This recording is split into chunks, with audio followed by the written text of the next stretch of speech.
Salam değerli izleyiciler. Her birinizin her vaxtınız xeyir, her birinizi hoş gördük. Bax biz bu günləri Yevlağın mal binəsində bax belə 500 baş sürü var. Hamısı bozkərə, qomurarkərə. Bunların 320 dənəsi birinci, ikinci qarın, qalanı 3, 4-cü qarın. Yani diş salmış, diş kırmış heyvan yoktu içinde. Sıxtaş heyvan yoktu güzel kardeşler. Maşınla, malla, barterimiz var. Hal hazırda kim istəsə belə, yəni kom 430 manatla deyirik.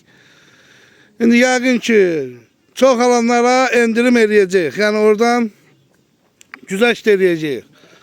Yəni bax gözəl qardaşlar, özünüz gəlib özünüzə seçib alıb apararsınız birbaşa. Hal hazırda 500 baş heyvandır. Bax burada. Bunun da deməli hardasa 120'si 130'u bir haftaya 10 güne doğası heyvanlar da Qızıl Gelin.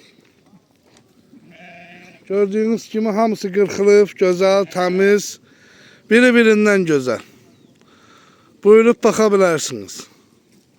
Maşınla, malla, barterimiz de var. Profildə nömrəmiz var. Yazın gözəl qardaşlar.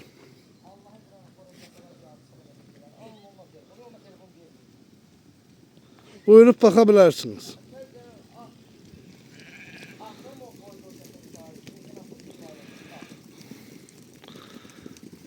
Ünvanımız Yevlakların Malbina kəndində.